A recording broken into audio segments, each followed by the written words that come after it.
नमस्कार प्यारे साथियों, आप सभी का स्वागत है हमारे ऑनलाइन एवं निःशुल्क प्लेटफॉर्म यूट्यूब चैनल आपनो सिलेक्शन पॉइंट पर। साथियों, आज के इस वीडियो में हम राजस्थान के जो प्रमुख मंदिर शेष रह गए हैं उनके बारे में चर्चा करेंगे। इससे पहले हमने राजस्थान के मंदिर स्थापत्य कला से संबंधित 4 पार्ट पहले ही अपलोड कर दिए हैं। ये 5वां और अंतिम पार्ट रहेगा और इस पार्ट के साथ ही एक तो हमारा जो मंदिर स्थापत्य कला वाला टॉपिक है वो कंप्लीट हो जाता है और उसके साथ ही जो कला संस्कृति में स्थापत्य वाला जो पार्ट है वो भी हमारा यहाँ पर आज कंप्लीट हो जाएगा। इसके बाद में जो हमारा नेक्स्ट वीडियो रहेगा वो प्रश्नोत्तरों से संबंधित रहेगा। जैसा कि मैं आपको हर बार कहता हूं कि पहले एक टॉपिक पढ़ना है, फिर उसके बाद में उससे संबंधित जो प्रश्नोत्तर हैं उनको करना है, जिससे क्या होगा कि हमारा स्वयं का मूल्यांकन हो जाएगा कि हमें कितना याद है और कितना याद नहीं है। और क्या होगा कि इससे हमारा एक ही क्लास में पूरे पाठ्यक्रम जो टॉपिक है उसका पूर्ण रूप से रिवीजन भी हो जाएगा। ठीक है साथियों, तो क्लास शुरू करने से पहले अगर आपने अभी तक हमारे ऑनलाइन और निःशुल्क प्लेटफॉर्म यूट्यूब चैनल आपनो सिलेक्शन पॉइंट का सब्सक्राइब नहीं किया है, इसके सदस्य नहीं बने हैं, तो जल्द ही सब्सक्राइब कीजिए, बेल आइकॉन को भी प्रेस कीजिए ताकि जो भी आपके लिए नई वीडियो हो उसका नोटिफिकेशन आपको प्राप्त हो जाए। इसके अलावा हमारे टेलीग्राम चैनल का लिंक भी नीचे डिस्क्रिप्शन में दिया है, जहां से जुड़ करके आप राजस्थान जीके से संबंधित ये नोट्स भी प्राप्त कर सकते हो। क्लास में शुरू से लेकर के अंत तक जुड़े रहें। ये क्लास हर वो अभ्यर्थी जो राजस्थान के किसी भी कंपटीशन एग्जाम की तैयारी कर रहे हैं उन सभी के लिए ये क्लासें बेहद ही महत्वपूर्ण हैं। हमारी क्लासें आरबीएससी और एनसीईआरटी प्लस हिंदी गणित अकादमी की बुकों पर आधारित है और वर्तमान में जिस प्रकार के पेपर कर्मचारी चयन बोर्ड या लोक सेवा आयोग करवा रहे हैं उसी पैटर्न को ध्यान में रखते हुए ये नोट्स बनाए गए हैं, जो कि हर एग्जाम के लिए महत्वपूर्ण है। चलिए साथियों, शुरू करते हैं आज की इस क्लास को।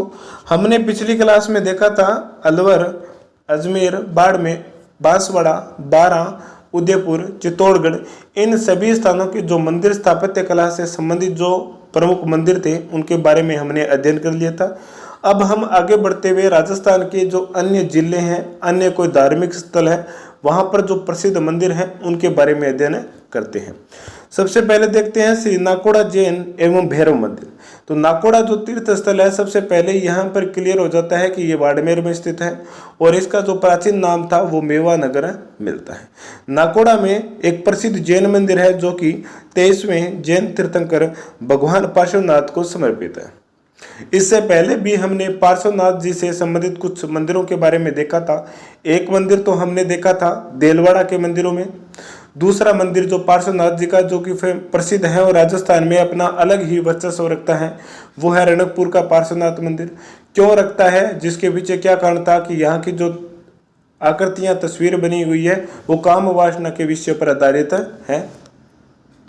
ठीक है, तो तीसरा जो राजस्थान में पार्श्वनाथ जी का जो प्रसिद्ध मंदिर है वो नाकोड़ा तीर्थ स्थल पर है। नाकोड़ा को प्राचीन काल में किस नाम से जाना जाता था? नाकोड़ा तीर्थ स्थल प्राचीन काल में मेवा नगर के नाम से जाना जाता है और यहाँ पर मुख्य रूप से 23वें जैन तीर्थंकर भगवान पार्श्वनाथ जी को मंदिर को समर्पित एक भव्य मंदिर भी बना है। अब जैसे कि मैंने आपको क्लास में शुरू में बताया था कि ये मंदिर स्थापत्य कला वाले टॉपिक में कि जब गर्भगृह में कोई मुख्य मूर्ति होती है तो वह मूर्ति जिस भगवान की होती है वह मंदिर उन्हीं भगवानों को समर्पित होता है। इसके अलावा मुख्य ग्रह के अलावा कोई उपग्रह हो सकता है सभा मंडप में, या कोई और छोटा कोना हो सकता है जहाँ पर अलग अलग देवताओं के या जैन धर्म के तीर्थंकरों की फोटो हो सकती है, परंतु मुख्य रूप से वो मंदिर किनको समर्पित होता है? पार्श्वनाथ जी को। इसी मंदिर में चमत्कारी नाकोड़ा भैरव का भी एक प्रसिद्ध मंदिर है, जिन्हें नाकोड़ा जी को हाथ का हजूर और जागती जोत भी कहा जाता है। ये दोनों मंदिर एक दूसरे के जुड़वा भी कहलाते हैं। नाकोड़ा जी के जो भैरव हैं उनको हाथ का हजूर और जागती जोत कहा जाता है। जो भी श्रद्धालु आता है वो चाहे वो जैन धर्म का हो या हिंदू धर्म का, दोनों धर्म के लोग पार्श्वनाथ जी के भी दर्शन करते हैं और नाकोड़ा जो भैरव जी है उनके भी दर्शन करते हैं। और जो व्यक्ति जैसे मान लो कि कोई जैन धर्म का है या हिंदू धर्म का है, अगर वो पार्श्वनाथ जी का दर्शन कर लेता है और नाकोड़ा भैरव का दर्शन नहीं करता है तो उनकी मनोकामनाएं अधूरी रह जाती है, पूर्ण रूप से नहीं होती है। तो दोनों जो मंदिर हैं उनके दर्शन करने अनिवार्य है, ऐसा माना जाता है। अगला पॉइंट देखते हैं। इसी भव्य धार्मिक स्थल पर आलम शाह ने 13वीं सदी में आक्रमण किया था और इस लूट ले गया था, परंतु भाग्यवश भगवान की जो प्रतिमा थी वो नहीं ले पाएगा, नहीं ले जा सका था। कि जो नाकोड़ा का जो मंदिर है उस पर 13वीं सदी में आलम शाह नामक एक तुर्की आक्रमणकारी हुआ था, उसने आक्रमण किया था, लूट भी लिया था इस मंदिर को, परंतु जो मंदिर की मुख्य प्रतिमा थी वहाँ के जो धर्म पुजारी थे उन्होंने उन्हें छुपा दी थी और आलम शाह उसे नहीं ले जा पाया था। ठीक है, आगे देखते हैं बाड़मेर के अन्य मंदिरों में। तो बाड़मेर के अन्य मंदिरों में है रानी बटियानी का मंदिर, जिसे बुहासा के नाम से जाना जाता है।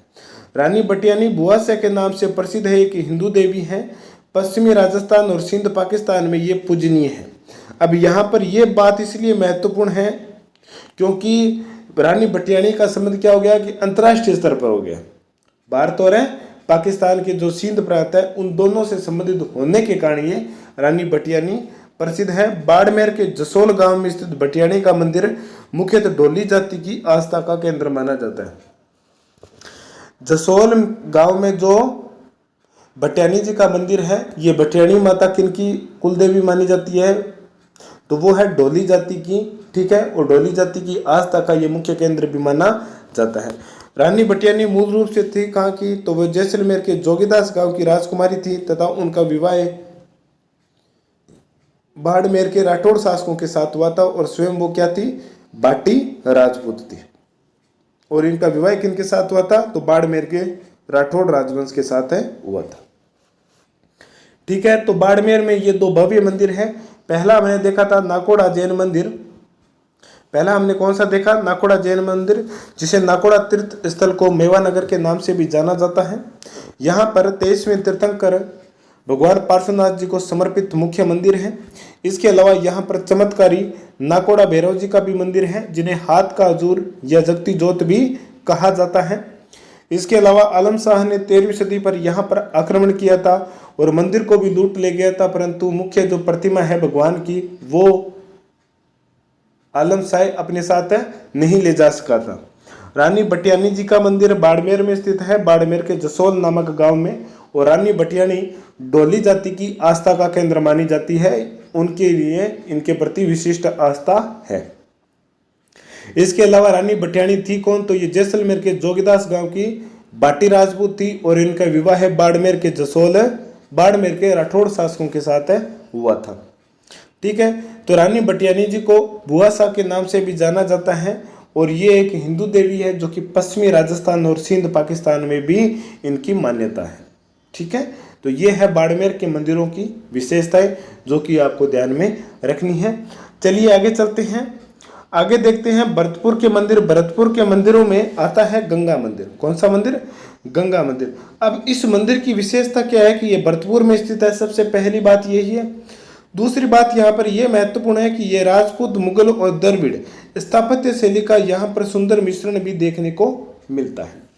यानी कि जो गंगा मंदिर भरतपुर में है वो राजपूत, मुगल और द्रविड़ स्थापत्य शैली, तीनों शैलियों का हमें इसमें मिश्रण देखने को मिलता है। यह मंदिर महाराज बलवंत सिंह के द्वारा 1845 ईस्वी में बनाना शुरू किया गया था तथा उनके उत्तराधिकारी ब्रजेंद्र सिंह ने इस मंदिर में देवी गंगा की मूर्ति की स्थापना की थी। यानी कि जो गंगा का मंदिर है उसका जो मूल ढांचा है वो बलवंत सिंह के कार्यकाल में बनना ही प्रारंभ हो गया था और मंदिर में मां गंगा की मूर्ति की स्थापना ब्रजेंद्र सिंह भरतपुर के शासक हुए हैं और बलवंत सिंह के उत्तराधिकारी थे, उनके पुत्र थे, उनके द्वारा की गई थी। अगला पॉइंट देखते हैं कि ऐसा माना जाता है कि इस मंदिर के निर्माण के लिए राज्य के सभी कर्मचारियों एवं समर्थ लोगों ने 1 माह का वेतन भी दान दिया था। यानी कि गंगा मंदिर के निर्माण के लिए राज्य के जो समृद्ध लोग थे कर्मचारी थे उनके द्वारा 1 माह का वेतन दिया गया था। और गंगा सप्तमी और गंगा दशहरे के अवसर पर यहाँ पर भव्य मेले का भी आयोजन किया जाता है। तो गंगा मंदिर के बारे में क्या विशेषता है कि सबसे पहली बात यही है कि यह मंदिर कहाँ पर स्थित है। तो सबसे पहला हमारा जो उत्तर है वो ये है कि गंगा मंदिर कहाँ पर है, भरतपुर में स्थित है। दूसरी विशेषता यह है कि गंगा मंदिर की स्थापत्य कला की विशेषताएं क्या है, तो वो ये है कि ये राजपूत, मुगल और द्रविड़ तीनों शैलियों का मिश्रण इसमें देखने को मिलता है। इसके बाद में इस मंदिर का निर्माण कार्य किसने करवाया था, तो 1845 ईस्वी में बलवंत सिंह ने इसे शुरू करवाया था और उन्हीं के उत्तराधिकारी ब्रजेंद्र सिंह ने मां गंगा की इसमें प्रतिमा स्थापित की थी मंदिर में। ऐसा माना जाता है कि मंदिर के निर्माण के लिए राज्य के सभी कर्मचारी तथा समर्थ लोगों ने 1 माह का वेतन भी दान किया था। और यहाँ पर गंगा सप्तमी एवं गंगा दशहरे के अवसर पर भव्य मेले का भी आयोजन किया जाता है। यह है भरतपुर का गंगा मंदिर। ठीक है साथियों, चलिए आगे देखते हैं। बेणेश्वर मंदिर जो कि डूंगरपुर जिले में स्थित है। बेणेश्वर धाम के बारे में हमने पहले भी अध्ययन कर चुके हैं। संत संप्रदाय वाले टॉपिक में हमने देखा था कि बेणेश्वर धाम संत मावजी के कारण प्रसिद्ध है। संत मावजी जिसे कल्कि अवतार माना जाता है, जो कि कलयुग में भगवान विष्णु का अवतार माना जाता है। ठीक है, इसके बाद में अगली कड़ी में हमने क्या देखा था बेणेश्वर धाम के बारे में। यहाँ पर माही, सोम, जाखम नदियों के संगम पर एक भव्य मेले का भी आयोजन किया जाता है माघ की पूर्णिमा को, जिसे आदिवासियों का महाकुंभ भी कहा जाता है। इसके अलावा संत मावजी के बारे में हमने यह भी देखा था कि संत मावजी के द्वारा जो संकलित ग्रंथ है उसे चोपड़ा कहा जाता है और जो कि सिर्फ दीपावली के अवसर पर ही उसका प्रवचन किया जाता है। यहाँ पर हम बात करते हैं बेणेश्वर धाम के मंदिर के बारे में। तो सबसे पहले यहाँ पर यही स्पष्ट होता है कि बेणेश्वर, जिसमें रामेश्वर, ओंकारेश्वर, स्वर का नाम लास्ट में, ईश्वर का नाम जो लास्ट में आता है तो वो भगवान शिव से संबंधित है। तो बेणेश्वर जो धाम है वो भगवान शिव से मुख्य रूप से संबंधित है। और इसके अलावा यहाँ पर भगवान शिव और भगवान विष्णु से संबंधित भव्य मंदिरों के कारण ये राजस्थान में प्रसिद्ध है। यहाँ पर माही और सोम नदी के संगम पर 5 फीट ऊंचा स्वयंभू शिवलिंग है जो शीर्ष से 5 हिस्सों में बंटा हुआ है।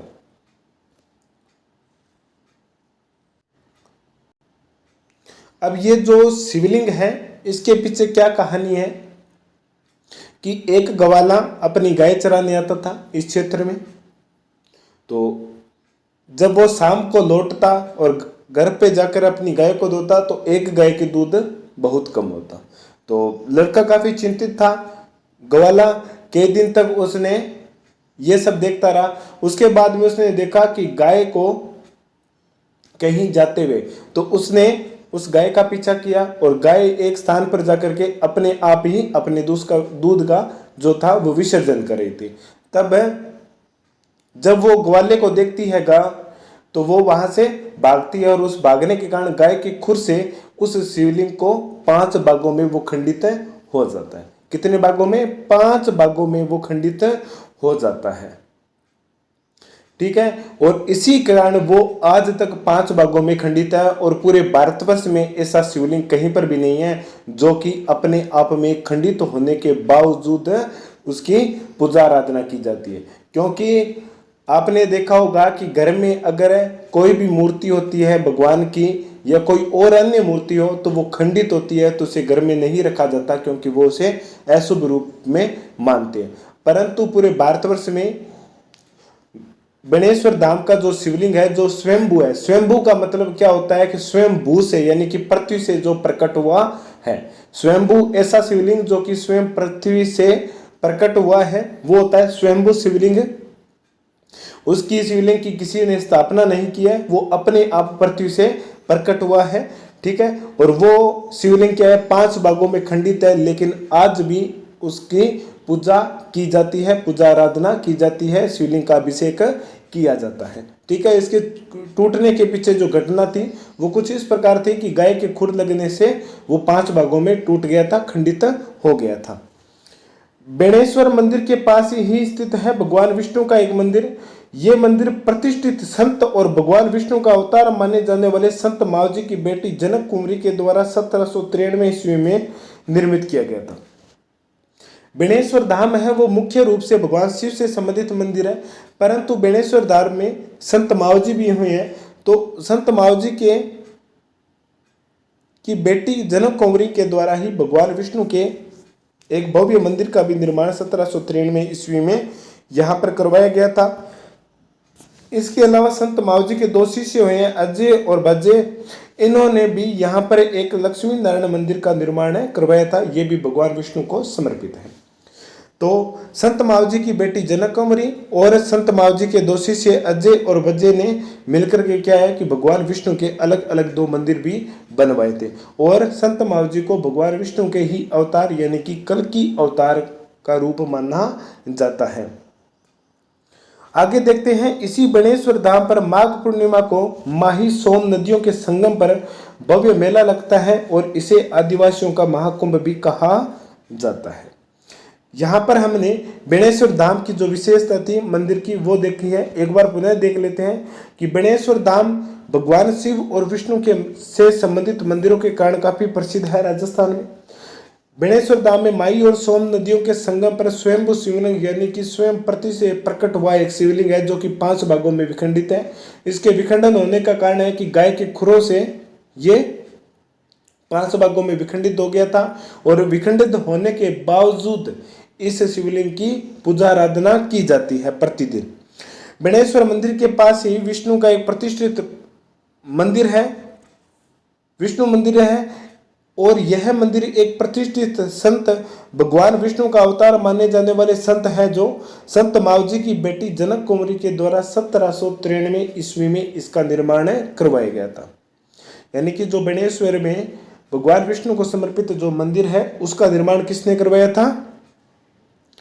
संत मावजी की पुत्री जनक कुंवरी के द्वारा 1793 ईस्वी में। इसके बाद में देखते हैं संत मावजी के दो शिष्य हुए अजय और बजय। इन्होंने भी यहाँ पर एक लक्ष्मी नारायण का मंदिर का निर्माण करवाया था और यहाँ पर प्रतिवर्ष माघ पूर्णिमा को भव्य मेले का आयोजन किया जाता है जिसे आदिवासियों का महाकुंभ भी कहा जाता है। ठीक है, तो चलिए आगे देखते हैं। आगे देखते हैं हम गलता जी, जो कि कहाँ पर है? जयपुर में स्थित है। जयपुर में स्थित इस तीर्थ स्थान को गालव ऋषि की तपोस्थली भी कहा जाता है। कौन से ऋषि की? गालव ऋषि। और इन्हीं के नाम पर इसका नाम क्या पड़ा था? गलता पड़ा था। यहाँ पर स्थित राम गोपाल मंदिर, जिसे बंदर मंदिर भी कहा जाता है क्योंकि यहाँ पर बड़ी मात्रा में बंदर पाए जाते हैं। इसके अलावा गलता जी में एक प्रसिद्ध सूर्य मंदिर भी है और दीवान कृपा राम के द्वारा मंदिर निर्मित यह मंदिर शहर के लोगों के लिए भी पूजनीय है। इससे पहले जैसे सूर्य मंदिर के बारे में देखते हैं तो एक सूर्य मंदिर ब्रह्मा जी के जो मंदिर है अजमेर में वहां पर स्थित है। एक सूर्य मंदिर हमने ओशिया के में देखा था जिसमें मंदिर में किसी प्रकार की प्रतिमा नहीं है, सिर्फ स्वास्तिक जैसे और सूर्य के जो चिन्ह बने हुए हैं। और इसके बाद में एक मंदिर हमने गलता जी में भी देखा है। तो यहाँ पर जो याद रखने वाले पॉइंट है वो सभी के सभी हैं और महत्वपूर्ण है, आपको ध्यान में रखना है कि जयपुर में स्थित इस तीर्थ स्थान को गालव ऋषि की तपोस्थली कहा जाता है। जयपुर में स्थित इस तीर्थ स्थान को किसकी तपोस्थली कहा जाता है? गालव ऋषि की। गालव एक ऋषि हुए हैं और उन्हीं के नाम पर इसका नाम गलता पड़ा है। यहाँ पर स्थित राम गोपाल मंदिर, जिसे बंदर मंदिर भी कहा जाता है क्योंकि यहाँ पर बड़ी मात्रा में बंदर पाए जाते हैं। इसके अलावा यहाँ पर एक प्रसिद्ध सूर्य मंदिर भी है और दीवान कृपा राम के द्वारा निर्मित यह मंदिर शहर के लोगों के लिए पूजनीय है। यानी कि जयपुर में जो मंदिर बने हुए हैं गलता में वो किसके द्वारा निर्मित है? दीवान या प्रधानमंत्री कृपा राम के द्वारा निर्मित है। अगला पॉइंट देखते हैं, गोविंद देव जी का मंदिर, जो कि कहाँ पर है? जयपुर में स्थित है। गोविंद देव जी की प्रतिमा स्वाई जय सिंह वृंदावन से जयपुर लाए थे तथा गोविंद देव जी का भव्य मंदिर भी बनाया था। शाही परिवार और स्थानीय लोगों के द्वारा पूजनीय गोविंद देव जी की यहाँ पर 7 झांकियों के माध्यम से दर्शन की व्यवस्था की गई है।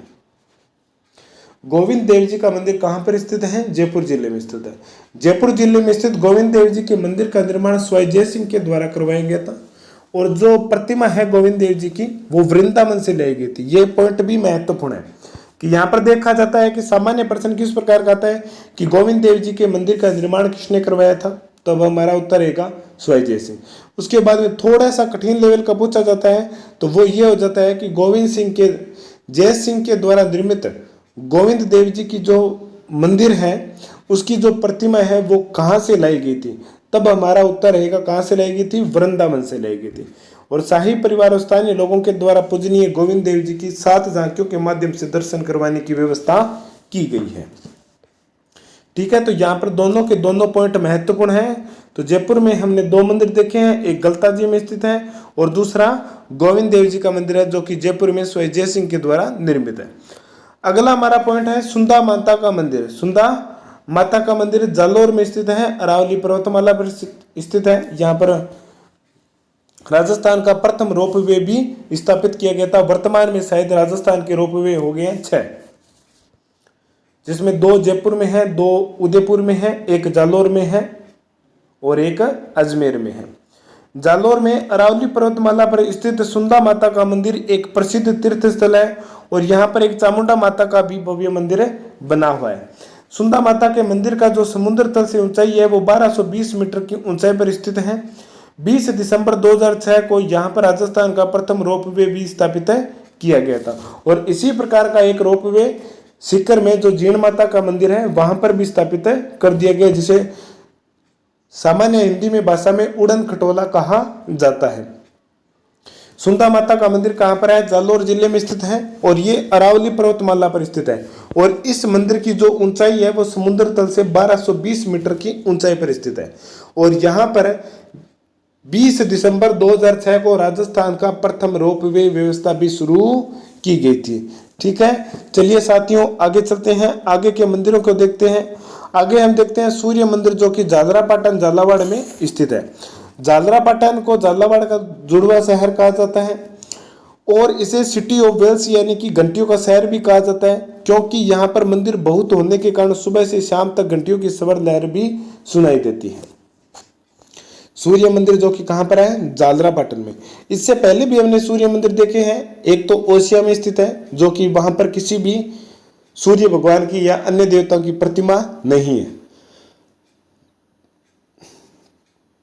ठीक है, और इसके अलावा एक चित्तौड़ के किले में स्थित है जो कि वर्तमान में कालिका माता का मंदिर है। 2 और इसके अलावा तीसरा जो मंदिर देखा था सूर्य मंदिर वो कहां पर है? ब्रह्मा जी के मंदिर में स्थित है और वहां पर सूर्य मंदिर को पहरेदार के रूप में और जूते पहने हुए दिखाया गया है। ठीक है साथियों, चलिए आगे चलते हैं। आगे देखते हैं कि 10वीं सदी में बना भगवान शिव को समर्पित ये सूर्य मंदिर झालरापाटन के सर्वाधिक मनोहरी मंदिरों में से एक है। यानी कि जो सूर्य मंदिर है झालरापाटन में वो 10वीं शताब्दी के आसपास का है और मूल रूप से वह भगवान शिव को समर्पित है। इस मंदिर का जो शिखर है वो पद्मनाभ का मंदिर या सूर्य मंदिर के रूप में लोकप्रिय उड़ीसा का कोणार्क सूर्य मंदिर के समान उत्कीर्ण माना जाता है।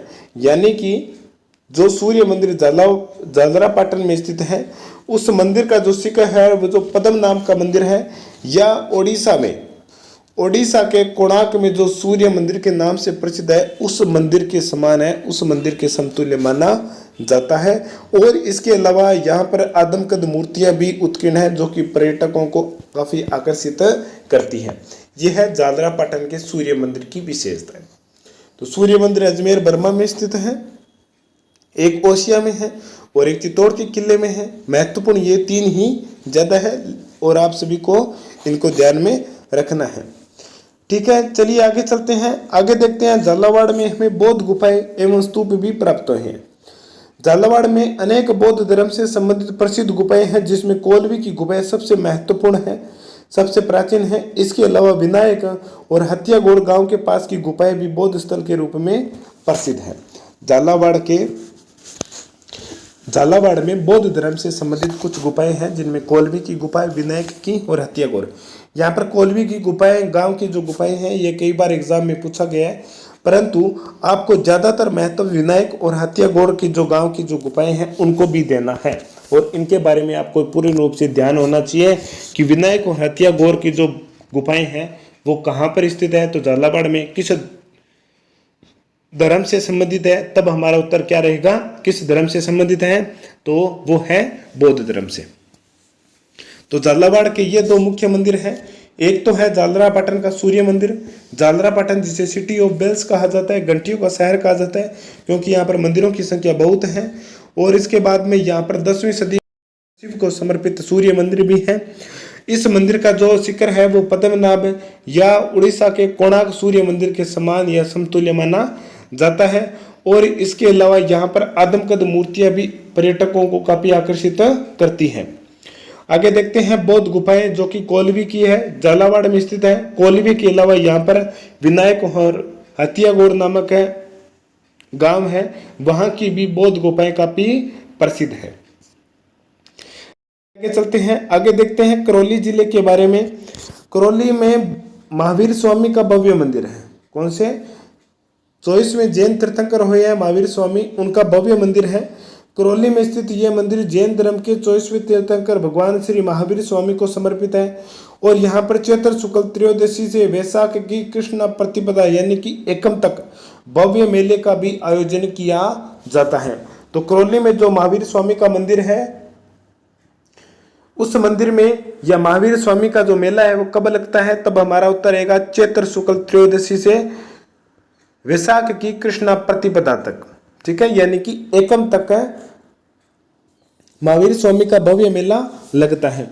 आगे देखते हैं मेहंदीपुर बालाजी के बारे में। करौली जिले में स्थित हनुमान जी का यह प्रसिद्ध धार्मिक स्थल है और यहाँ पर पागल बीमार व्यक्तियों का उपचार हनुमान जी के आशीर्वाद से किया जाता है।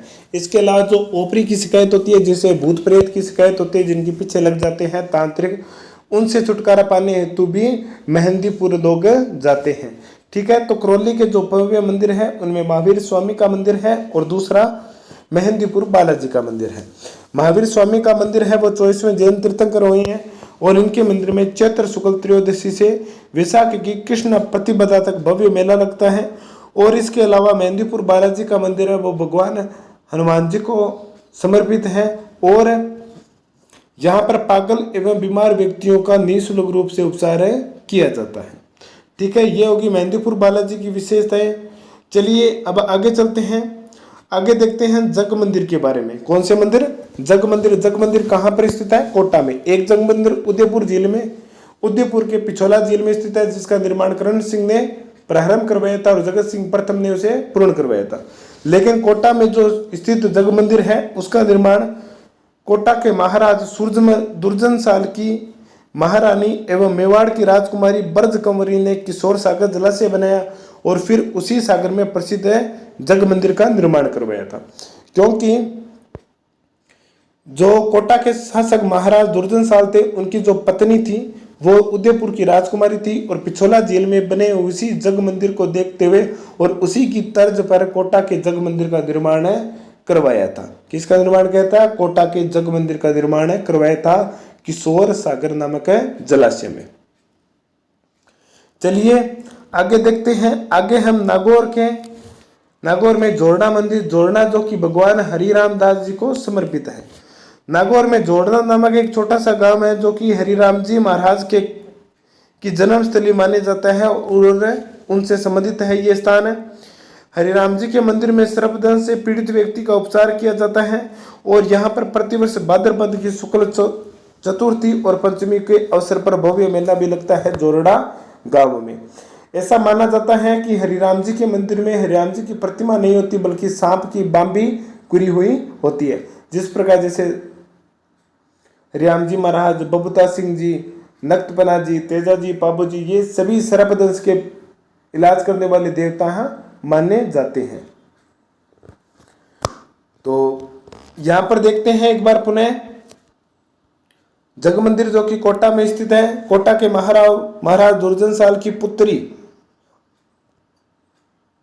महाराज दुर्जन साल की पत्नी और उदयपुर की राजकुमारी ब्रज कंवरी ने किशोर सागर जलाशय बनाया और उसी में इस प्रसिद्ध जग मंदिर का निर्माण कराया। जोरडा गांव जो कि हरिरामदास जी महाराज से संबंधित है और यहाँ पर प्रतिवर्ष भाद्रपद शुक्ल चतुर्थी और पंचमी के अवसर पर यानी कि चौथ और पंचम, इन दोनों अवसरों पर भव्य मेले का भी आयोजन किया जाता है। इसके बाद हम देखते हैं डिग्गी कल्याण जी का मंदिर। डिग्गी कल्याण जी है वो भी भगवान विष्णु का अवतार माना जाता है। यह मंदिर भी भगवान विष्णु का एक स्वरूप है, कल्याण जी का है और यह मंदिर ऐसा माना जाता है कि 5600 वर्ष पुराना है। कितने वर्ष है? 5600 वर्ष पुराना मंदिर माना जाता है तथा यहाँ टोंक जिले के डिग्गी नामक स्थान पर भव्य मंदिर बना हुआ है। टोंक जिले के स्थान पर भव्य मंदिर बना हुआ है और ये डिग्गी कल्याण जी भगवान विष्णु का ही एक स्वरूप माना जाता है। ठीक है, आगे देखते हैं। आगे है जयपुर का जगत शिरोमणि मंदिर। इस मंदिर का निर्माण आमेर के दुर्ग में कछवाए शासक है मानसिंह प्रथम की पत्नी कनकावती ने अपने पुत्र जगत सिंह, जो कि दक्षिण अभियान के समय मारा गया था, शहीद हो गया था, वीर गति को प्राप्त हुआ था, उसी के स्मृति में मानसिंह प्रथम की पत्नी कनकावती ने जगत सिंह की याद में मंदिर बनाया था। और ऐसा माना जाता है कि इस मंदिर में जो काले पत्थर की कृष्ण की मूर्ति है वो वही है जिसे मीरा चित्तौड़ में पूजा करती थी और बाद में मानसिंह उसे चित्तौड़ के किले से ले आया था। ठीक है, यह है जयपुर के जगत शिरोमणि मंदिर की विशेषताएं। इसके अलावा और कोई महत्वपूर्ण बात है नहीं जगत शिरोमणि मंदिर जयपुर के बारे में। आमेर के दुर्ग में स्थित है। इस मंदिर का निर्माण कछवाए शासक मानसिंह प्रथम की पत्नी कनकावती ने अपने पुत्र जगत सिंह की स्मृति में करवाया था। इस मंदिर में प्रतिष्ठित काले पत्थर की प्रतिमा वही है जिसकी आराधना कौन करता था? भगवान कृष्ण की भक्तन मीराबाई करती थी और बाद में मानसिंह इसी मूर्ति को चित्तौड़ से लेकर के आए थे। चलिए आगे देखते हैं। आगे जो विशेषता है वो यहाँ पर है, थोड़ी अलग है, उसको थोड़ा ध्यान में रखना है। आपको विशेष रूप से ध्यान में रखना है कि 17वीं और 18वीं सदी में मुगल है यानी कि विशेषकर अंग्रेजों के आतंक से पीड़ित होकर के अनेक हिंदू धर्मगुरु अपने आराध्य देव की मूर्ति लेकर के कहाँ गए थे? राजस्थान आ गए थे और यहीं पर बस गए थे राजस्थान के शासकों के अधीन और अपने साथ जो मूर्ति लेकर आए थे वो राजस्थान के अलग अलग स्थानों पर उनको प्रतिष्ठित भी किया था। श्रीनाथ जी की मूर्ति लेकर आए थे जो कि सिहाड़ गांव में राज सिंह के समय प्रतिस्थापित की गई थी और बाद में इसका नाम है नाथ द्वारा रखा गया था सिहाड़ का। और इसी प्रकार द्वारकाधीश जी की प्रतिमा जो कि कांकरोली राजसमंद में है, कांकरोली टायर ट्यूब के कारखाने के लिए प्रसिद्ध है। और इसके अलावा श्री मथुरेश जी की प्रतिमा है जो कि कोटा में है और श्री गोविंद देव जी की प्रतिमा जो कि कहाँ पर है? जयपुर में है। और इसके बारे में हमने अभी अभी पढ़ा था कि गोविंद देव जी की मूर्ति है, ये वृंदावन से लाई गई थी, स्वाई जय सिंह लेकर आए थे। ठीक है, और इस मंदिर का निर्माण भी स्वाई जय सिंह के द्वारा करवाया गया था। ये वो मंदिर है 4 जो कि मुगलों के अंतक काल के समय राजस्थान में इन मूर्तियों को लेकर के आ गए थे धार्मिक गुरु और उनके द्वारा इन मंदिरों को प्रतिष्ठापित किया गया था। ठीक है साथियों, तो यहाँ पर हमारी जो मंदिर स्थापत्य कला वाली जो क्लास है वो यहाँ पर हम कंप्लीट करते हैं, क्योंकि आज की क्लास ज़्यादा लंबी नहीं थी और ज़्यादा मंदिर भी शेष नहीं रहे थे। जो भी मंदिर थे उनके बारे में हमने अध्ययन कर लिया। अब यहाँ पर बात ये आती है कि मंदिर इतने ही नहीं है, सैकड़ों हजारों मंदिर है राजस्थान में। हर जिले में 2 से 4 या 10, 15, कहीं कहीं पर 20, 50 मंदिर है। तो उन सभी को हम अध्ययन नहीं कर सकते हैं। हमने सिर्फ उन मंदिरों का ही बारे में अध्ययन किया है जिनका जिक्र एनसीईआरटी की किताबों में है, आरबीएससी की किताबों में है और इसके अलावा हिंदी ग्रंथ अकादमी की जो बुक है उनमें जिन मंदिरों का जिक्र किया गया है सिर्फ उन्हीं मंदिरों का हमने अध्ययन किया। क्योंकि पेपर बनना है तो इन्हीं ऑथेंटिक किताबों से बनना है, इनसे बाहर नहीं जाने वाला है। तो ये जो क्लास है, इस क्लास में जिन मंदिरों का अध्ययन किया है ये इतने ही मंदिर आप सभी के लिए महत्वपूर्ण है। ठीक है, तो हमने राजस्थान के मंदिर स्थापत्य कला वाली जो क्लास है वो 5 भागों में बांटते हुए इसे अध्ययन किया था। ठीक है, और उन 5 भागों में राजस्थान के जितने भी मंदिर थे और उनकी स्थापत्य कला की जो विशेषताएं थी उन सभी का हमने अध्ययन कर लिया है। ठीक है, अब रही बात हमारा अगला नेक्स्ट टॉपिक कौन सा होगा। तो मैंने जो टॉपिक अभी तैयार किया है वो है राजस्थान के त्योहार वाला टॉपिक ज़्यादा बड़ा है नहीं। तो अगला जो हमारा नेक्स्ट टॉपिक रहेगा वो रहेगा राजस्थान का त्योहार। और उससे पहले हम एक प्रश्नोत्तरों की क्लास लेकर आएंगे जिसमें राजस्थान के सभी मंदिरों का एक बार हम रिवीजन भी कर लेंगे। ठीक है साथियों, तो मिलते हैं अगले नेक्स्ट वीडियो में। और एक बात आपके लिए कि चैनल को सब्सक्राइब जरूर कीजिए। हम सभी आपके लिए इतनी मेहनत कर रहे हैं तो इस मेहनत का थोड़ा सा पुनर्बलन तो हमें मिलना चाहिए, क्योंकि अगर हमें पुनर्बलन मिलेगा, हमें पुरस्कार मिलेगा तो हमारा मन भी और ज़्यादा कुछ करने के लिए कोशिश करेगा। ठीक है साथियों, मिलते हैं अगले नेक्स्ट वीडियो में। जय हिंद, जय भारत।